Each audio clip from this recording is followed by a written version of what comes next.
Estás escuchando Milenio 3 por Aluca Nanica. La noticia rápidamente, Carmen, es que se desclasificaban informes de ovnis en Brasil. En unos minutos, con Daniel Casado, una historia de la arqueología española, bueno, contada, pues como le gusta también a Juan G. Vallejo. ¿Sabes que vamos a tener aquí a un admirador también de tu querido Céram, ¿Ah, sí? No sí, Dioses, tumbas y sabios, que fue el libro que tú propusiste, por cierto. Sí, mi libro favorito, quedó el tercero. Bueno, pues se ha intentado hacer algo a la española, y creo que vamos a disfrutar historias increíbles protagonizadas por aventureros, que son los arqueólogos aquí en España. Pero antes de esa noticia, siguen acumulándose países que desclasifican fenómenos relativos a observaciones aéreas anómalas. Brasil, más de 600 casos, creo. Sí, más de 600 casos, los ha dado gran parte de ellos la Fuerza Aérea a un grupo que además lo estaba pidiendo, había solicitado en varias ocasiones que se desclasificaran pues algunos de los casos, por ejemplo, la Operación Prato, un caso espectacular que se produce en Brasil. No están todavía en la red de redes esos casos desclasificados, sí que están las carpetas, 12 carpetas llenas de esos documentos y un DVD donde están algunas filmaciones del Ejército y de la Fuerza Aérea brasileña. Documentos de casos OVNI, de objetos volantes no identificados, que por el momento no han podido resolver. Tenemos a nuestro compañero Pablo Villarrubia, que sigue muy de cerca esta noticia, que iremos ampliando porque la sensación es que los militares han dado además rollos de película, que esto es increíble, rollos de película, fotografías, y claro, ocupan, ahí tenemos la imagen, la tiene Carmen en pantalla, un rollo de película, cómo me gustaría a mí tener esto en las manos, una franja de casos impresionante, del año 70 al 79, o sea, la creme de la creme, de casos terribles que hubo en Brasil. Pablo Villarrubia, Cadena SER en Barcelona, buenas noches, amigo. Muy buenas noches, amigo Iker, aquí en Barcelona. Qué bien suenas, como siempre conectamos con Barcelona, es un lujo, sonido perfecto. Pablo, ¿qué ha pasado? Pues una sorpresa, porque no, ya lo esperábamos en parte, a pesar por las insistencias de Ademar Gevaer. Ademar Gevaer, para quien no sabe, es un posiblemente mayor divulgador de ufología en Brasil, director de la revista UFO, y que creó la Comisión Brasileña de Ufólogos justamente hace ya unos 3-4 años para forzar la desclasificación del fenómeno OVNI en Brasil. Entonces, juntamente con varios amigos, como Roberto Beck y Fernando Ramalho, han forzado al máximo al gobierno de Lula para que varios documentos salieran a luz, para que fueran revelados por los militares. Hace 2 años consiguieron que algunos documentos fueran liberados, fueran desclasificados por los militares, principalmente del Ejército del Aire brasileño, pero bueno, en parte defraudó a algunas personas por la poca cantidad, pero fue el principio, fue la primera vez que se consiguió algo. Y finalmente ahora, el día 5 de mayo, son llamados nuevamente a Brasilia Roberto Beck y Fernando Ramalho, y allí recogen con los militares del Ejército del Aire 631 páginas divididas en 12 carpetas, como habías comentado tú y Carmen 12 antes, carpetas. Entre el creme de la creme, como habías dicho, realmente años 70-79, con los mejores casos posiblemente de la historia de ufología mundial. Hombre, esto se merece un programa, desde luego. Santi, esto sí que es alucinante. Los militares brasileños, ahí es nada, celosos de sus contenidos, dan la información de los 70 a los ufólogos. ¿Qué demonios está pasando?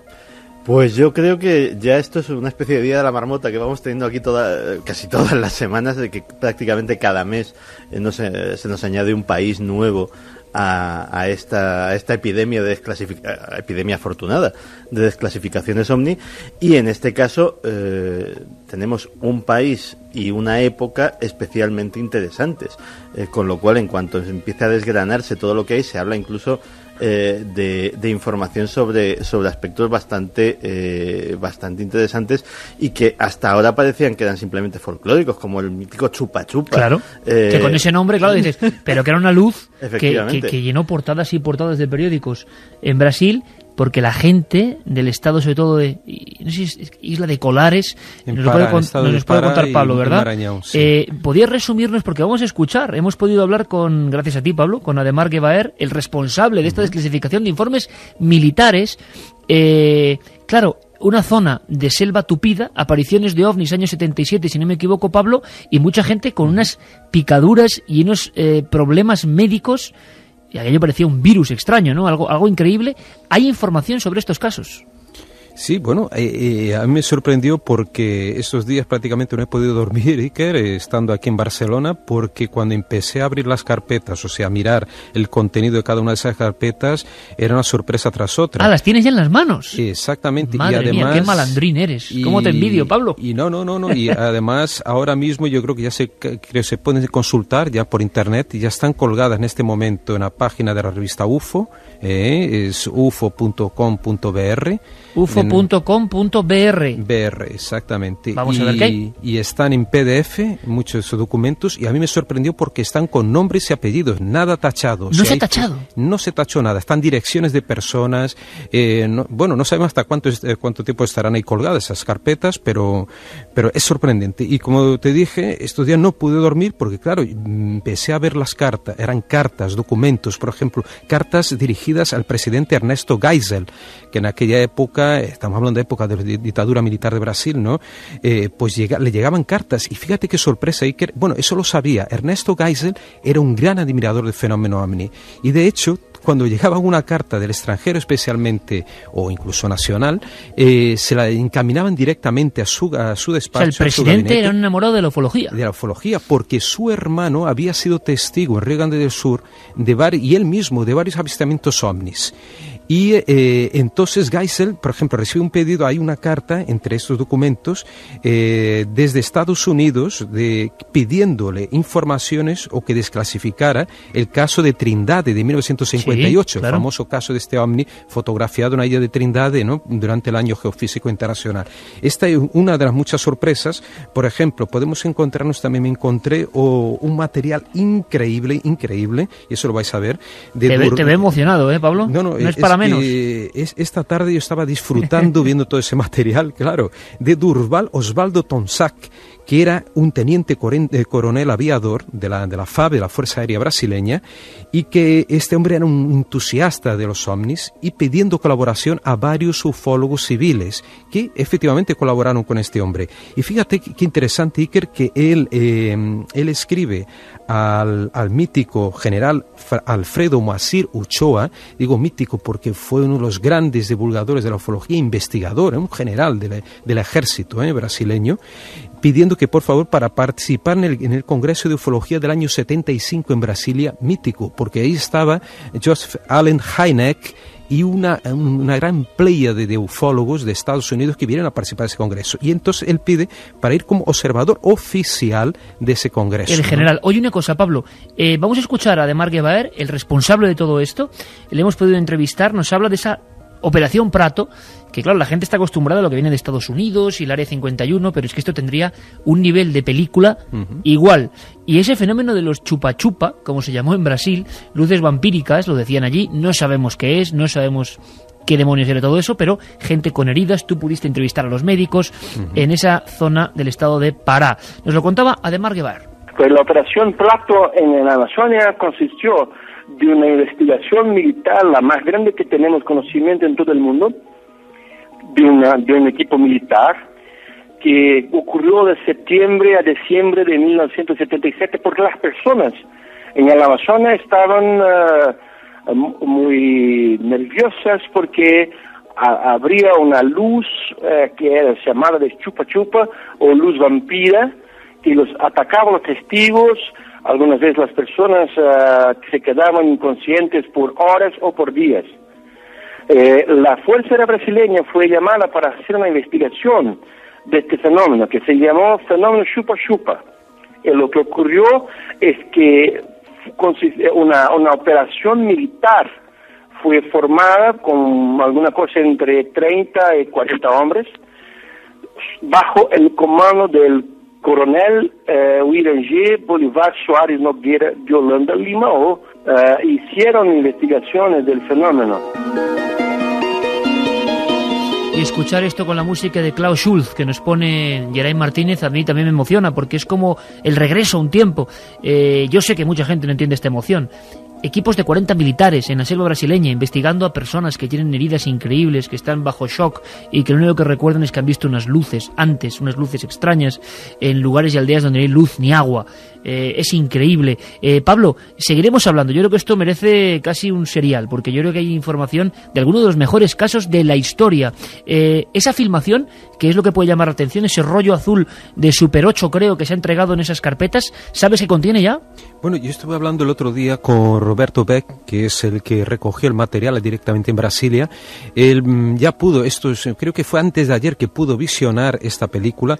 En realidad no pertenece al caso, o sea, a la Operación Plato, sino es una filmación realizada en São Paulo, en Tatuapé, y contiene imágenes realmente de un objeto circular, luminoso, con una cola, y él está tratando ahora de digitalizar estas imágenes, Entonces no pertenece a aquel caso, pero son imágenes bastante espectaculares, según me contó Roberto Beck. Oye, Pablo, impresionante eso de equipos militares con nombres y apellidos destinados a la selva a saber qué pasaba con esas luces que atacaban a la gente, aparentemente. Y lo más interesante, Iker, es que muchos entre ellos Uirangé Holanda, que mencionaba ahora mismo el amigo Jebaer, este hombre, él es, juntamente con otros militares de la aeronáutica brasileña, testigo de un gigantesco ovni en uno de los ríos amazónicos, ¿no?, donde él estaba destinado a observar, a intentar ver lo que estaba ocurriendo, porque realmente aquello generó un ambiente de pánico desmesurado, y Uirangé fue presa de pánico en aquel momento cuando el ovni prácticamente se pone a muy corta altura del grupo, ¿no?, de militares que los estaba observando, y lo más extraño es que después este grupo y otros que participan en estas misiones de observación de ovnis en Amazonía en 77, 78, terminan muy mal, algunos de ellos con perturbaciones mentales, suicidios, ¿no?, tengo entendido. Y incluso el mismo Uirangé viene a suicidarse años después, ya en los años 90, de una manera bastante misteriosa, supuestamente por una gran depresión.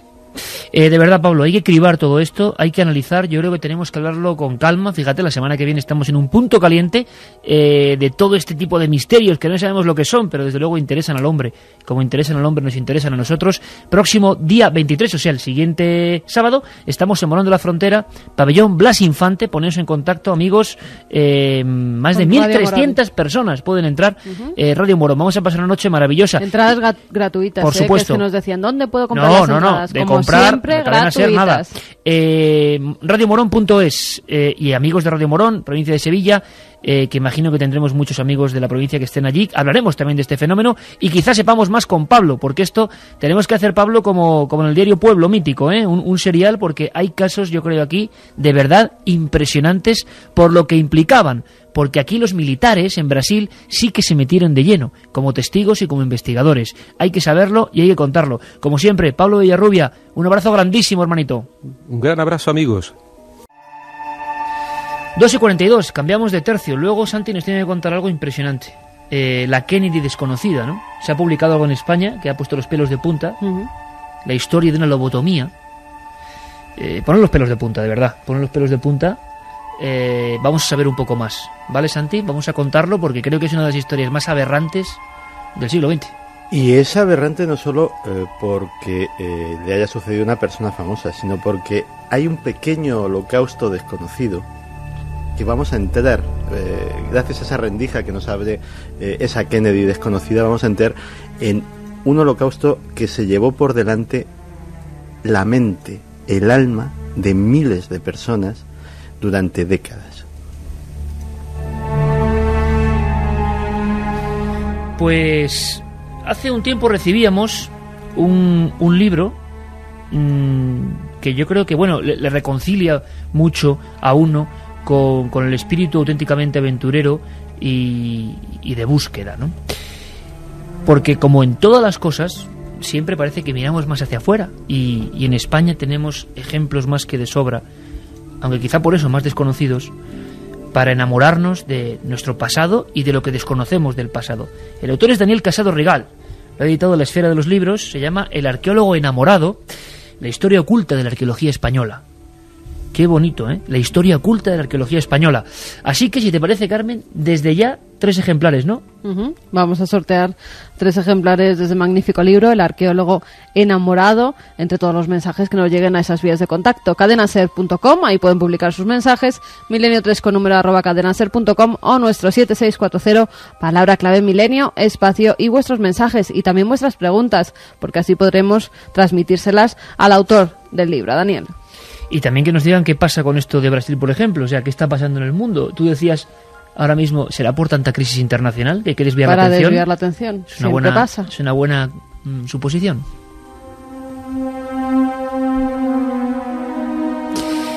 Daniel Casado se licenció en Geografía e Historia en la Universidad de Navarra y se doctoró en la Complutense. Y sobre todo, desde los 18 años ha estado de excavación en excavación. Daniel, bienvenido a Milenio 3. Muchas gracias.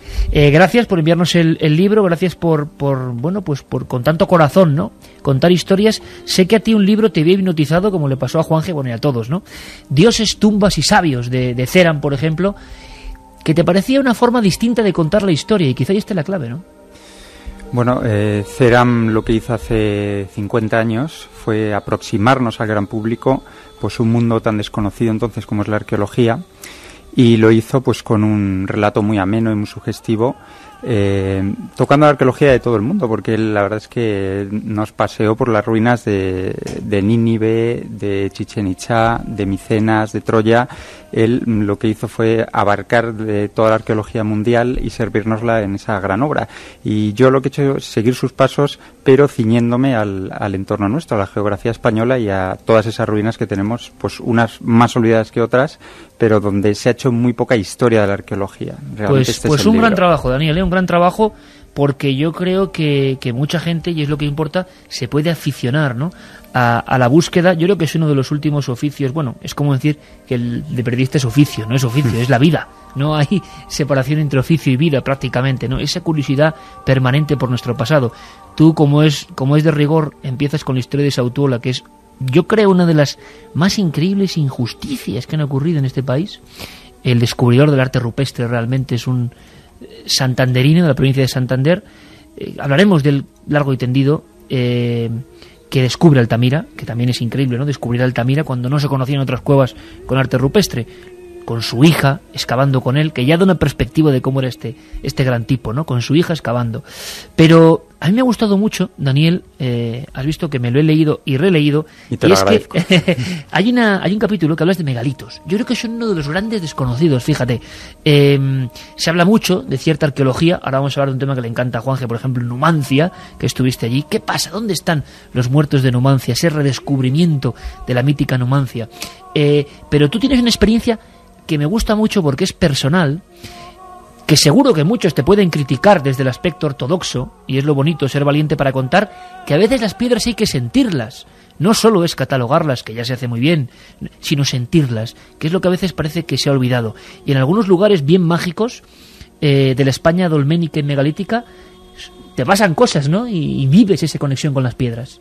Sí, exactamente. Yo creo que, bueno, el tema de los dólmenes es un aspecto que ahora está bastante unido a la arqueología científica, pero si retrocedemos en el tiempo, en el siglo XIX, a los ojos de la gente eran monumentos desconocidos, y ya sabemos que ante el vacío de conocimiento el pueblo siempre tiene la necesidad de dar una explicación, y cuando tiene pocos elementos para justificar qué es ese tipo de monumento, pues generalmente lo hace desde la fantasía, desde la recreación, desde la leyenda.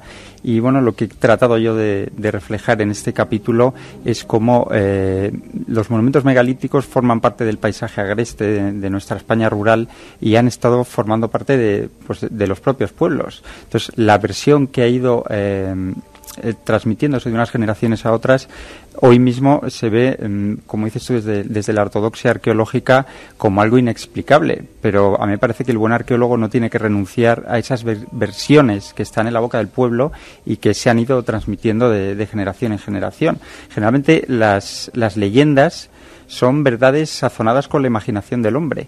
Entonces lo que hay que tratar es de desgranar esa parte de fantasía y esa parte de realidad para poder seguir la pista científica. Pero me parece que obviar la visión del pueblo de monumentos, en este caso megalíticos, es un error. Yo, mira, por ejemplo, y es verdad que a veces la arqueología, por ejemplo, los ensayos para especialistas, como es normal, preñados de datos, ¿no?, y de documentaciones, pierden un poco a veces la visión de encantar a la gente. Nosotros que hemos estado, y iremos dando noticias, ¿no?, porque ya estamos en ese proceso, 8 meses grabando cuevas rupestres, 8 meses. Claro, hemos sentido muchas cosas dentro de esas cuevas, cosas que van más allá de lo científico, pero que te conecta con la utilización que podía ser en aquella época de esos lugares de poder y de culto. Con los megalitos pasa algo parecido. Tú hablas de Valgeorgina, de la Pedra Gentil, de un sinfín de lugares donde realmente sientes eso, ¿no?, la conexión, casi la visión subjetiva, por supuesto, a flor de piel, pero casi de revisionar lo que pudo ocurrir allí. Y no te extraña que se hable de fenómenos, de aquelarres, de utilizaciones mágicas, porque muchos de estos lugares, que es lo interesante, se han ido reutilizando después con muy diferentes fines, ¿no? Por ejemplo, los dólmenes, claro.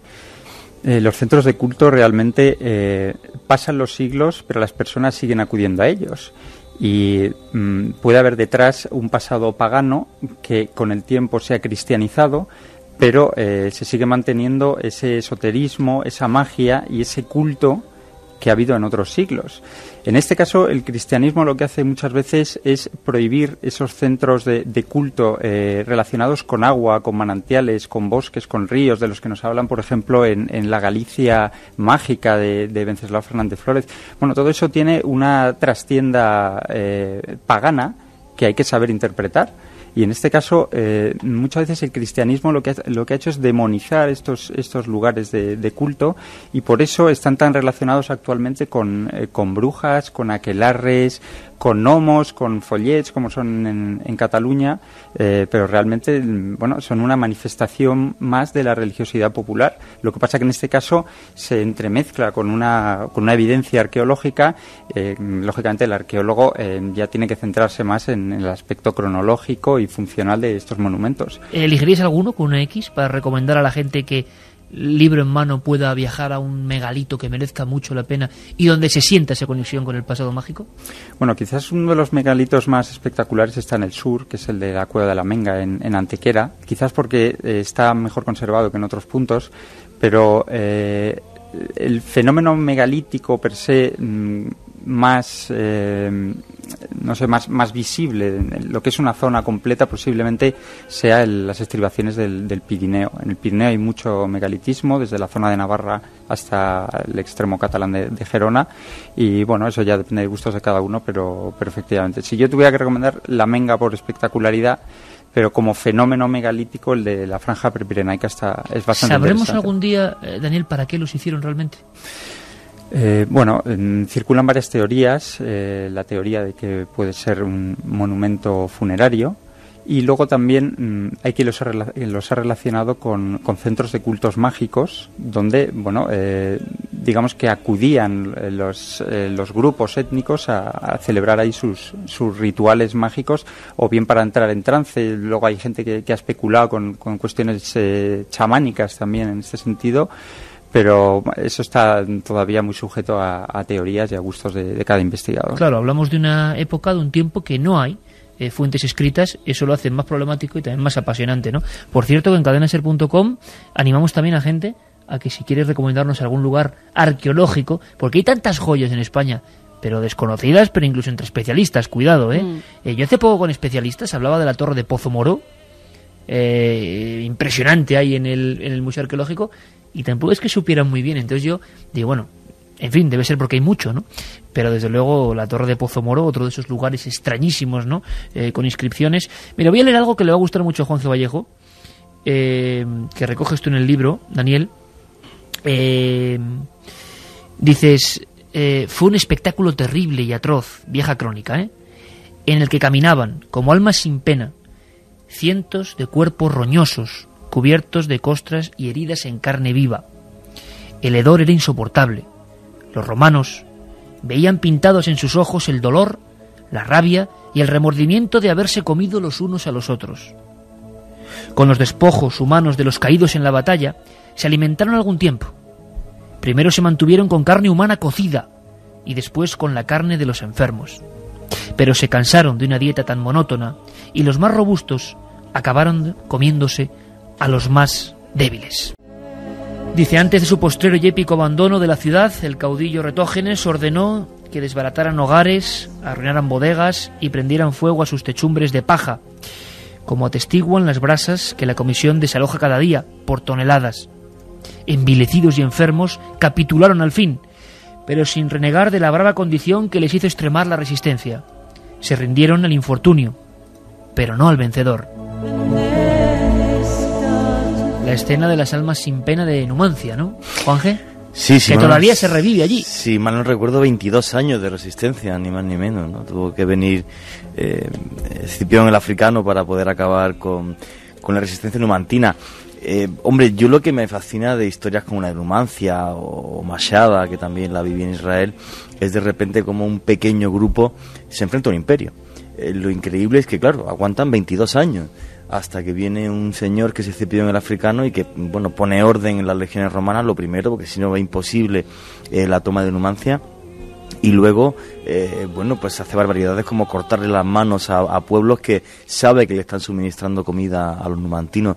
De todas formas, la epopeya, la épica de toda esta gente que hace que en libros maravillosos como el tuyo pues se pueda seguir registrando, es lo que me parece increíble. Una de las cosas muy curiosas que estuve cuando estuve haciendo reportaje allí en Numancia, hablando con los arqueólogos, que me llamó muchísimo la atención, por ejemplo, es que la espada, por ejemplo, que vemos en la película Gladiator, que es una espada de 2 filos, que se llama, no creo que se llama, se dice espada española, pero en latín, entonces voy a meter la pata como siempre, prefiero no decirlo, Hispanius Gladiae, efectivamente. Bueno, pues esta espada que vemos en Gladiator es la espada que llevaban los numantinos. Los romanos llevaban una espada de un solo filo y los numantinos tenían esta espada que pesaba más que la romana, de 2 filos, y de ahí la copió Escipión el Africano, copió la espada de los numantinos porque podía romper el escudo y atacar en dos frentes. O sea, fíjate esta gente, el ingenio a la hora de la guerra que tenían, ¿no? Una cosa que se inventa en España y que hace que, bueno, que los mejores militares que había en aquella época en el mundo, que eran los romanos, copien directamente en cuanto la ven. Hay una historia impresionante en Numancia y aparece un personaje bien curioso que luego le veremos buscando Tartesos, ¿no? Que es Schulten, que es uno de esos personajes de novela también, hispanista alemán, empeñado en cosas, se enfrentaba con otros, debía tener un carácter de 1000 demonios. En Numancia se buscaban elementos de esa gran necrópolis y durante mucho tiempo, más tiempo del que la gente cree, no se encontraba casi nada, ¿no, Daniel? No se encontraba casi nada hasta el año 1993, no se ha localizado. Ayer. Prácticamente, sí, en términos arqueológicos se puede decir que es ayer. Sin embargo, es curioso porque a principios de siglo anduvieron muy cerca y encontraron unos bocados de caballo que relacionaron con las caballerizas. Lógicamente, encontrarse un bocado de caballo, lo primero que te pide el cuerpo es interpretarlo como que estás en unas caballerizas, en unas cuadras. Pero con interpretaciones posteriores se ha podido ver que ese bocado de caballo era el extremo de la necrópolis que habían picado entonces. Esa confirmación llegó ya en 1993, cuando se localizaron ya 47 tumbas en una de las laderas sur de Numancia.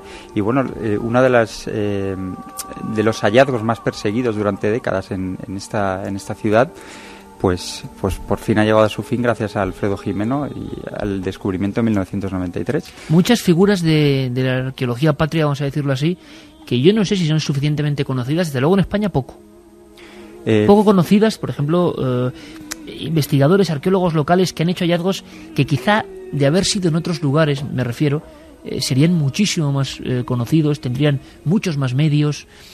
El estado de la arqueología española, a veces cuando uno indaga un poco, desgraciadamente valoramos poco lo que tenemos, ¿no? Bueno, ahora afortunadamente se ha equiparado bastante, pero es curioso que en los principios la arqueología española se nutrió de arqueólogos extranjeros, eso es una evidencia que no podemos negar. En el sur estuvieron Schulten picoteó en el sur y en el norte también, pero Bonsor y Siret, digamos que abarcaron la Andalucía, uno oriental y otro occidental, y Schulten, como has citado antes, estuvo en Numancia y luego también buscó Tartesos, infructuosamente, pero lo buscó.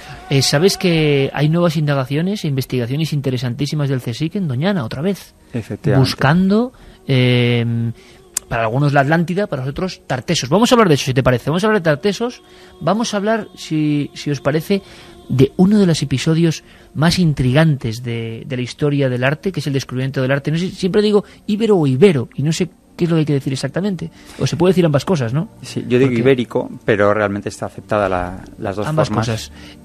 La historia de esas otras damas a la sombra de la dama de Elche, las damas del santuario del Cerro de los Santos, que es impresionante.